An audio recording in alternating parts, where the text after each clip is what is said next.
नमस्कार मित्रों, मैं सतीश तिवारी समग्र क्लासेस चैनल में आप सभी का स्वागत है।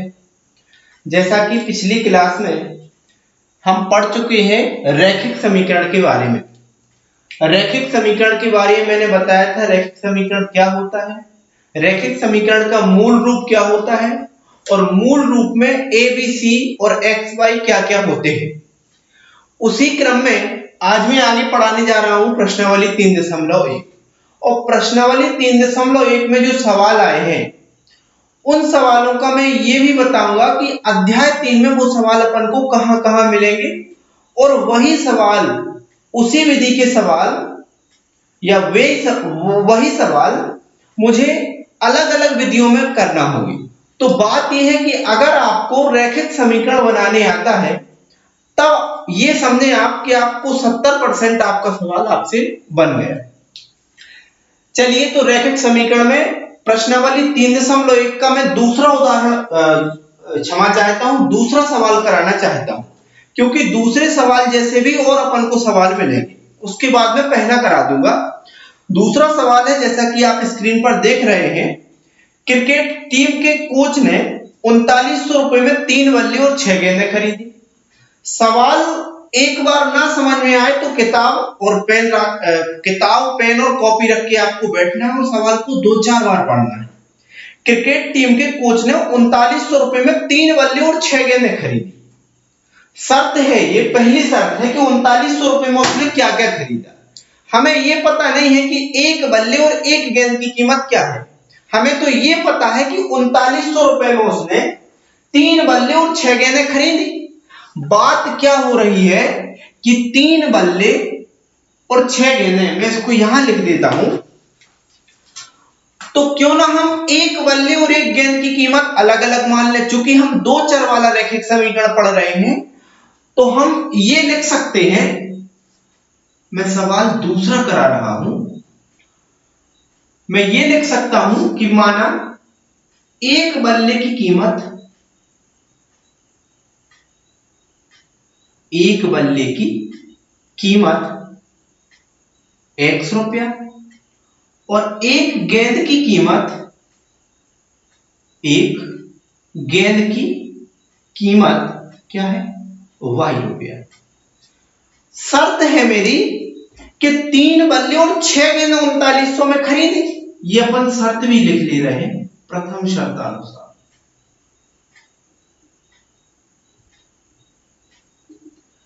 3 बल्ले और 6 गेंदें 3900 रुपए में खरीदी। तो ये पता नहीं है, 3 बल्ले और 6 गेंदों का तो पता है कि 3900 में आए। अब मैंने एक बल्ले की कीमत x मानी तो आप ये बता सकते हैं कि 3 बल्ले की कीमत 3x होगी। अभी ये क्लियर कीमत पता नहीं है, अभी ये मान के चल रहे हैं कि एक बल्ले की कीमत x है तो स्वाभाविक है कि 3 बल्लों की कीमत क्या होगी, 3x रुपया। जबकि एक गेंद की कीमत y है तो 6 गेंदों की कीमत हम 6 का गुणा कर देंगे, 6y। ये तो आसान है। और इन तीन, ये क्या है भाई साहब, 3 बल्लों की कीमत और ये क्या है, 6 गेंदों की कीमत। इनकी टोटल कीमत हमें कितनी दी हुई है, 3900। तो यही तो समीकरण है, ये आपका रैखिक समीकरण बन गया है। मतलब हम यहां लिख सकते हैं, ये आपको नहीं करना है, ये मैं आपको समझाने के लिए बोल रहा, ये मैंने आपको समझाने के लिए बोला है, इसे आपको नहीं करना है। तो यहां मैं क्या लिख सकता हूं, 3x धन 6y बराबर क्या होगा, 3900 रुपया। ये एक समीकरण है। दूसरी शर्त भी उसने दी है, क्या कह रहा है कि एक बल्ला और 3 गेंदें 1300 में खरीदी। तो मैं पहली शर्त लिख के बता रहा हूं, द्वितीय शर्तानुसार एक बल्ला और 3 गेंदें कितने में खरीदी, 1300 रुपए में।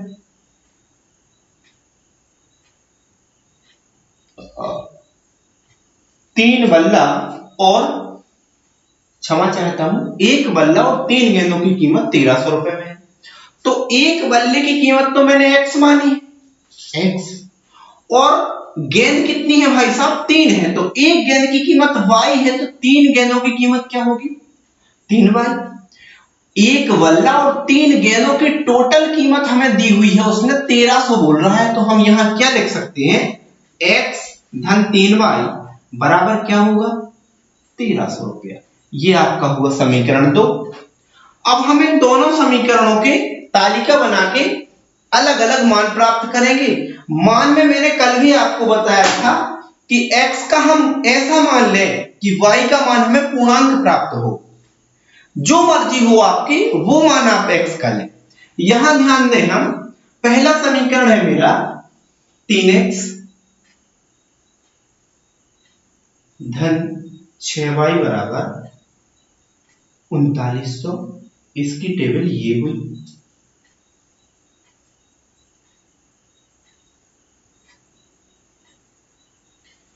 दूसरा समीकरण है मेरा x धन 3y बराबर 1300, इसकी टेबल ये।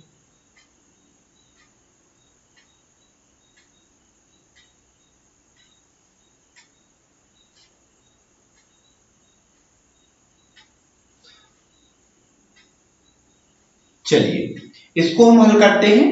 x का जो मर्जी हो वो मान ले, बस ध्यान रहे कि y का मान हमें पूर्णांक मिले। इसके लिए मैं x का पहले मन से मान लेता हूं, और अगर आपसे ना बने मन में तो आप रफ में कहीं भी करें। जैसे मैंने x का मान 300 लिया, बड़ा मान मैं इसलिए लूंगा ताकि y का मान हमें छोटा प्राप्त हो। अगर मान लो आप x का मान 0 लेते हैं तो 6y बराबर 39 तो बहुत बड़ा मान आएगा, तब हमें ग्राफ बनाने में समस्या होगी। इसलिए मैं x का मान अधिक लूंगा तो y का मान स्वाभाविक है कि कम प्राप्त होगा। तो x का मान मैंने मान लो 300 लिया तो 900 होगा। अब 900 इस साइड हुए तो माइनस के बचे 3000, और 3000 6 से भाग चला जाएगा आराम से, तो x का मान मैंने क्या लिया 300। चलिए मैं यहां हल करता हूं। x बराबर 300 रखने पर अगर मैं रखूं तो 3 x की जगह में क्या रखूं 300 धन 6y बराबर क्या है 39। तो जो का त्यों हमें उतारना है, कोई दिक्कत नहीं। 300 का 3 में गुणा हुआ तो क्या होगा 900 धन 6y बराबर 3900। 6y ज्यों की त्यों, 3900 जहां के तहां, और 900 इस साइड माइनस की हुई। अब 3900 में से 900 मतलब 6y बराबर मेरा क्या आ गया 3000, और मैं 3000 मतलब 6 इस साइड जाएंगे तो भाग में चले जाएंगे, तो 6 से मैं डायरेक्ट यहां काट दे रहा हूं 500। तो y बराबर मेरा क्या आया 500। इसको मैं दूसरे पेन से बताता हूं 500, ठीक है। दूसरा मान में x का मान लो 400 अगर लूं तो 4 3 1200, और 3900 में से 1200 जाएंगे तो कितने बचेंगे 39 और 12 मतलब 2700। ये 2700 6 से भाग नहीं जाएगा तो ये नहीं रखेंगे। अब मैं अगर 600 मान रखूं तो 6 3 18 और 18 ये भी नहीं आएगा। फिर मैं रखूं 100 रख दूं मान तो 100 3 300, 300 इस साइड आए माइनस क्यू हुए, और 3900 में से 300 गए तो 3600, और 6 से 36 में आराम से भाग जाएगा। तो 100 का मान मैं क्या रखूं x का मान मैं क्या रखूं 100।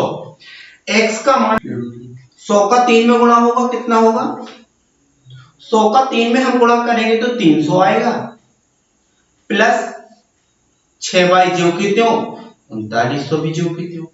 अब 6y जहां की तहां 3900, और ये 300 मेरे इस साइड गए तो माइनस की 3900 में से 300 गया तो 6y बराबर क्या आ जाएगा 3600। और मैं 6 से, क्योंकि ये जाना तो है ही, 6 से मैं 3600 कट कर देता हूं, यहां से काट देता हूं तो 600 बार कटेगा। तो y का मान मेरा 600 आया। मतलब मैंने x का मान 100 रखा तो y का मान क्या आया? 600। आगे चले, दो मान पर्याप्त है हमें ग्राफ बनाने के लिए। फिर आपकी मर्जी, आप 3 बनाना चाहो 3 बना सकते हैं, लेकिन 2 में ग्राफ चल जाएगा। अब मैं फिर दोबारा इसके लिए मान रखूं, जैसे x का मान मैंने 400 रखा, x का मान 400 रखा तो 400 इस साइड, तो माइनस के होंगे, बचा 900, और 900 में 3 से भाग आराम से चले जाएगा। तो x का मान मैंने क्या रखा यहां? 400। 400 रखने पर तो क्या होगा? 400 धन 3y बराबर 1300। अब 3y बराबर 1300, जहां के तहां 400 इस साइड आए माइनस की हुई, और 1300 में से 400 गया तो कितना बचेगा? 900। ये 3 उस साइड जाएगा तो काय का भाग में जाएगा, मतलब ये आएगा हमारा 300। 300 बार कटेगा, मतलब मैंने x का मान 400 रखा तो y का मान मुझे क्या मिला? 300। x का कोई और मान रखें ताकि हमें y का मान पूर्णांक मिल जाए। x का मान लो मैंने 500 रखा, 500 नहीं 600 रख लेता हूं, 600 रखेंगे अपन तो इस साइड आएगा 700 बचेगा। अगर मैं 700 रख लो, 700 इस साइड आएगा तो 600, 1300 में से 700 गया मतलब 600 आएगा, और 3 से 600 आराम से कट सकता है। तो मैंने x का मान क्या बोला? x का मान अपन क्या रखें? 700। x बराबर 700 रखने पर तो क्या होगा? मान रखें अपन, तो x की जगह अपन 700 प्लस 3y ज्यों के त्यों, और बराबर क्या होगा? 1300।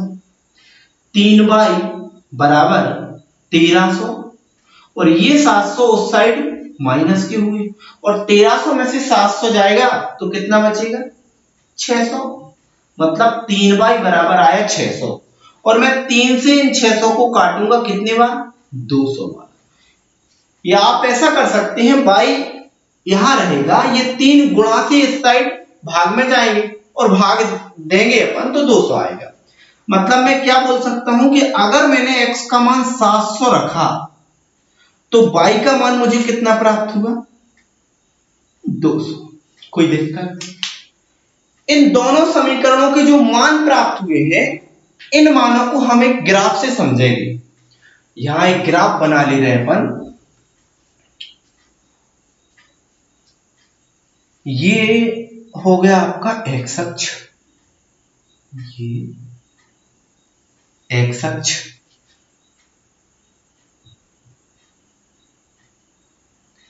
ग्राफ के लिए आपको या तो ग्राफ काफी लेनी है या सिंपल रजिस्टर पर भी बनाना चाहो, लेकिन ध्यान रहे जो अंकों का अंतर है वो समान हो।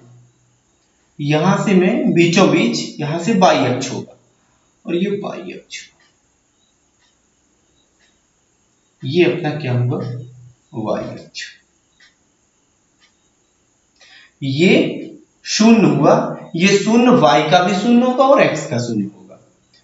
अब मैं मान देखता हूं कि x का मान 100 भी है, 300 भी है, 400 भी है और 700 भी। अब मैं ये आपको सोचना है कि अगर मैं 1 2 3 4 करके लिखूंगा तो मेरे हिसाब से संभव नहीं हो पाएगा। तो यहां क्या करें कि 100 भी आ जाए, 300 भी आ जाए, 400 भी आ जाए। तो यहां अपन को ये करना है, यहां एक पैमाना बनाना है। क्या बनाना है? पैमाना। क्योंकि आप ये लिख रहे हैं कि 1 सेंटीमीटर को मैं 100 मान रहा हूं। क्या मान रहा हूं? 100। मतलब अगर आपने 1 सेंटीमीटर पर जो लाइन खींची है तो ये मान के चले कि ये 100 मात्रक हुआ। क्या हुआ? 100। फिर उस हिसाब से आप बना सकते हैं। जैसे मैं यहां बनाऊं तो 1 2 3 4 5, तो इस तरीके से अपन ने ये ग्राफ तैयार कर लिया। अब ग्राफ में अपन को क्या करना है, अगर अपन इस पहले समीकरण की जो तालिका बनी थी इसमें चले, x का मान मुझे 300, x का मान मैंने 300 लिया तो y का मान मुझे 500 मिला, करेक्ट। अब x का मान धन 300, x अक्ष तो ये और धनात्मक मान इस साइड है और 300 ये, तो 300 तो अपन को मिल गया। अब 300 रखने से y का मान हमें 500 मिला। अब y बराबर y अक्ष a है और y के 500 ये हुए, तो 300 से हमें इस 500 की सीध तक जाना है और वहां एक डॉट रख देना है। 300 से अपन चले कहां तक चलना है, y बराबर धन 500 पर जाके रुक जाना है। इसका मतलब ये नहीं कि इस 500 पे, इस 500 की सीध में, लेकिन वो सीध x के प्लस 300 से मिले। तो 300 से चले और कहां तक, y के प्लस 500 तक। आपको ये काम स्केल से करना है। तो x का मान मैंने 300 लिखा और y का मान क्या लिखा, 500। ठीक, दूसरा मैंने x का मान 100 लिया तो y बराबर 600 प्राप्त हुआ। अब x बराबर 100 ये है और y बराबर 600 कहां है, सबसे ऊपर कॉर्नर। तो 100 की सीध में मैं चलूं और कहां तक चलना है, 600 तक, तो वहां जाके अपन को डॉट रख देना है, मतलब ये मेरा डॉट होगा। और इसके निर्देशांक जो होंगे 100 अल्पविराम 600। ध्यान रखिए जो x वाला मान है वो हमें पहले लिखना है और y वाला मान बाद में। अब इन दोनों बिंदुओं को स्केल से आप लोग क्या करेंगे, मिला दोगे। हो सकता है मेरी लाइन कुछ सीधी ना आ पाए।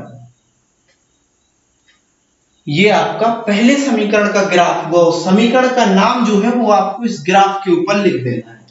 समीकरण है आपका 3x धन 6y बराबर 3900। दूसरा है x का मान मैंने 400 लिया तो y बराबर 300 मिला। सब धन के मान है तो मैं धन के x का मान धन के देखूंगा और y के मान भी प्लस के देखूंगा। तो x का मान 400 लेने पर ये 400 है, y का मान क्या प्राप्त हुआ, 300, और ये 300 है। तो हमें डॉट रखना है 400 और 300 की सीध में। ये इसके अपन क्या लिखें, निर्देशांक। दूसरा है x का मान मैंने धन 700 लिया तो y का मान धन 200 प्राप्त हुआ। x का मान धन 700 मतलब ये और y का मान धन 200 मतलब ये, मतलब इन दोनों की सीध में हमें डॉट रखना है, तो ये ठीक रहेगा।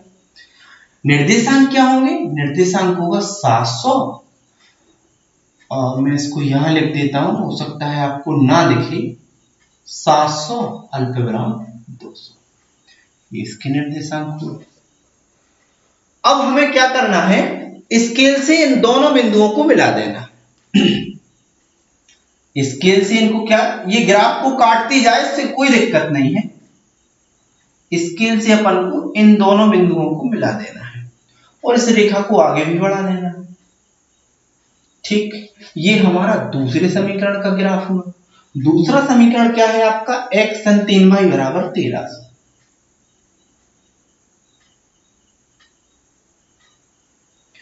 x धन 3y बराबर 1300। ये आपका दूसरा सवाल कंप्लीट हुआ। अब इस टाइप से पूरे 3 पार्ट में आपको सवाल मिलेंगे। जैसे आएगा, ये हो सकता है कि वो प्रतिस्थापन से पूछें या वज्रगुणन से पूछें या विलोपन से पूछें, लेकिन इस टाइप के सवाल आएंगे जरूर। वो मैं आपको प्रतिस्थापन विलोपन बहुत अच्छे से समझा दूंगा, बस आप धैर्य के साथ आगे पढ़ें। इस टाइप के सवाल पे अगर आपको समीकरण बनाते आ गया तो ये समझे कि सवाल आपसे बन गया, 90% सवाल आपका तैयार हो गया। ये मान लो इसमें ये पूछ ले अगले सवाल में वो कि मान लो 3 सेवफल और 4 केलों की कीमत 20 रुपए। तो एक सेवफल की चर्चा भी हो रही है भाई साहब, सेवफल की चर्चा भी हो रही है, और अंगूर हो गया, संतरा, भाषा में कुछ भी वो लिख सकता है, बस सवाल ऐसा होगा। सेवफल और संतरे की चर्चा हो रही है तो अपन एक सेवफल और एक संतरे की कीमत को मान ले। मान लो एक सेवफल की कीमत x रुपए है भाई साहब, एक संतरे की कीमत y रुपया है। अब वो 3 सेव या 5 बोले या 7 बोले या 2 संतरे बोले, मान लो उसने 7 सेवफल और 2 संतरे की कीमत बोली, कुछ भी है, मान लो 25 बोली, तो हमें एक सेवफल की x दी है तो 7 की कितनी होगी, 7x। एक संतरे की y दी है तो 2 संतरों की 2y, टोटल इनकी कीमत कितनी है 25, तो हमें जोड़ के लिखेंगे, मतलब आपका समीकरण ये होगा 7x धन 2y बराबर 25। क्लियर? कुछ भी वो बोले तो जिन दो वस्तुओं की चर्चा हो रही है, मान लो पेन और कॉपी की चर्चा हो रही है कि मान लो उनने 4 पेन और 3 कापियां 100 रुपए में खरीदी, तो एक पेन और एक कॉपी की कीमत x और y लेके चलेंगे तो 3 होगा, 5 होगा, 10 होगा, उतने का गुणा करेंगे और फिर जितनी कीमत है उनको जोड़ के बराबर लिख देंगे। तो उम्मीद है कि आपको ये सवाल समझ में आए होंगे। ज्यादा से ज्यादा अपने मित्रों को इस वीडियो को शेयर करें ताकि उन बच्चों तक भी पहुंच पाए जो शायद कोचिंग की फीस ना अदा कर पाए लेकिन उनके पास पढ़ने की इच्छा है। धन्यवाद।